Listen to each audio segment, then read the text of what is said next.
Berawal dari inisiatif yang dicetuskan Taipan pemilik gudang garam saat menemui Luhut Binsar Panjaitan tahun 2016 silam. Kala itu, bos besar gudang garam, Susilo Wonowidjoyo menemui Luhut yang sedang ditunjuk mengisi jabatan sebagai Menteri ESDM. Dalam pertemuan itu, Susilo menyampaikan rencana menginisiasi pembangunan bandara di Kediri, yang kini bernama Bandara Internasional Doho. Dan, pada tanggal 7 September tahun 2022, Luhut menyaksikan penandatanganan perjanjian kerjasama pemerintah dengan Badan Usaha KPBU, yang diprakarsai Badan Usaha KPBU Unsolicited Bandara Baru Kediri.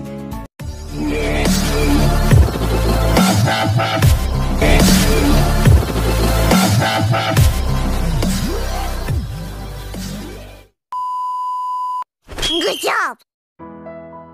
Assalamualaikum warahmatullahi wabarakatuh. Halo guys, jumpa lagi dengan channel kita Arif Pradana Channel, yaitu channel tutorial informasi dan agama Islam.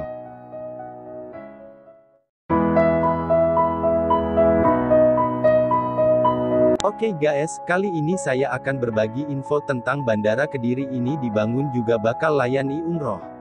Namun sebelum nonton videonya saya ingatkan yang belum sholat dulu ya guys. Karenanya seperti sabda Nabi, dari Abu Hurairah radhiyallahu anhu berkata, Rasulullah shallallahu alaihi wasallam bersabda, sesungguhnya amal yang pertama kali dihisab pada seorang hamba pada hari kiamat adalah sholatnya. Maka perkara sholat inilah perlu seorang hamba waspadai. Jika sholatnya baik, sungguh ia telah beruntung. Namun jika sholatnya rusak, sungguh ia telah merugi. Anak usaha PT Gudang Garam Terbuka, GGRM, PT Surya Doho Investama tengah membangun bandara di Kediri, Jawa Timur. Bandara ini merupakan yang pertama dibangun oleh swasta tanpa menggunakan APBN. Berawal dari inisiatif yang dicetuskan Taipan pemilik gudang garam saat menemui Luhut Binsar Panjaitan tahun 2016 silam. Kala itu, bos besar gudang garam, Susilo Wonowidjoyo menemui Luhut yang sedang ditunjuk mengisi jabatan sebagai Menteri ESDM. Dalam pertemuan itu, Susilo menyampaikan rencana menginisiasi pembangunan bandara di Kediri, yang kini bernama Bandara Internasional Doho. Dan, pada tanggal 7 September tahun 2022, Luhut menyaksikan penandatanganan perjanjian kerjasama pemerintah dengan Badan Usaha KPBU, yang diprakarsai Badan Usaha KPBU Unsolicited Bandara Baru Kediri. Penandatanganan dilakukan oleh Pit Dirjen Perhubungan Udara Kementerian Perhubungan, Kemenhub Nur Isnin Istiartono dengan Presiden Direktur PT Surya Doho Investama Istata Taswin Sidarta di kantor Kemenhub Jakarta, dan disaksikan langsung oleh Menko Kemaritiman dan Investasi Luhut Binsar Panjaitan dan Menteri Perhubungan Budi Karya Sumadi. Ini momen bersejarah karena menjadi perjanjian KPBU Unsolicited pertama di Indonesia, kata Luhut dalam keterangan tertulis Kemenhub, dikutip Selasa tanggal 13 September tahun 2022. KPBU Unsolicited adalah proyek yang diprakarsai dan diusulkan pembangunannya oleh badan usaha, bukan pemerintah. Memang, jika merunut kembali kisah pertemuan Luhut dengan Susilo kala itu, Luhut bercerita soal pernyataan. Pak Susilo bilang gini, pokoknya semua uang dari saya, katanya. Tinggal izin saja dari pemerintah. Saya bilang enak juga ini barang nih, tapi nyatanya ada aturan yang harus kita ikuti dan kita cari aturan dan sampai saat ini sudah jalan bagus, katanya kala itu. Ini memang suatu momen bersejarah Bandara Kediri ini. Saya ingat waktu itu Pak Susilo dulu datang ke saya, dia bilang mau bangun lapangan terbang, tapi aturannya kita cari-carilah, tambah Luhut. Untuk mengapresiasi inisiatif tersebut, pemerintah mendukung dengan kelancaran proses pembebasan lahan, perizinan dan proses lain menyangkut percepatan pembangunan bandara. Alhamdulillah pembebasan lahan sudah terselesaikan dan saat ini pembangunannya sudah berjalan dengan baik, kata Luhut.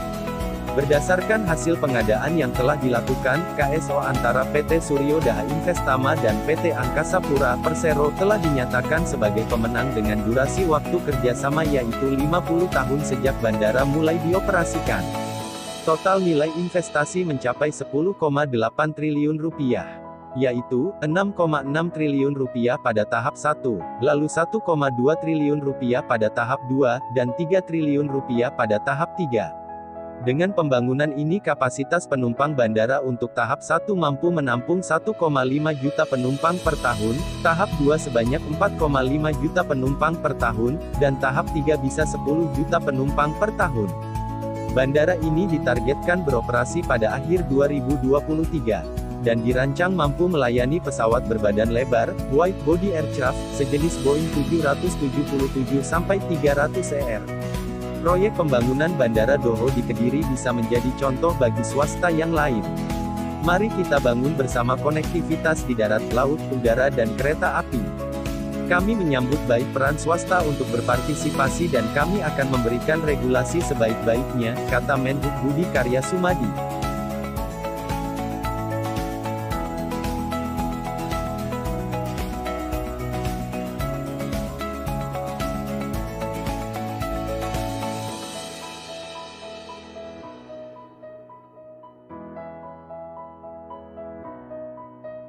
Menurutnya, progres pembangunan bandara berjalan baik.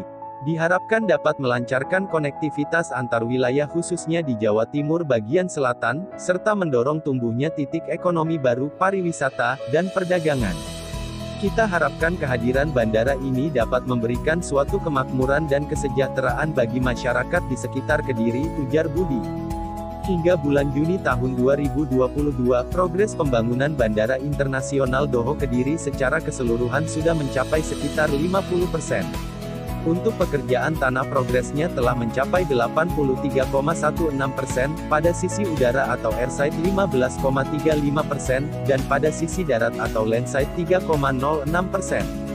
Bandara ini nantinya akan memiliki panjang runway atau landas pacu berukuran 3.300 x 60 meter, apron komersial berukuran 548 x 141 meter, apron VIP berukuran 221 x 97 meter, 4 taxiway, dan lahan parkir seluas 37.108 meter persegi. Budi mengatakan, dengan adanya bandar baru di Kediri ini, bisa dimanfaatkan untuk penerbangan komersial, umroh, dan haji. Masyarakat Kediri dan sekitarnya banyak sekali yang ingin umroh dan tidak perlu jauh-jauh pergi ke Jakarta dan Surabaya, kata Budi.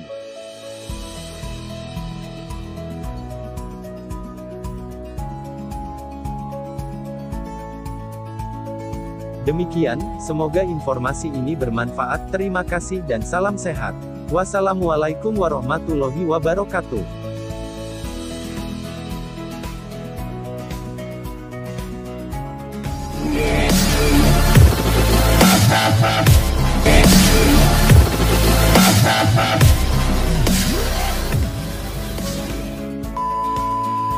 Good job!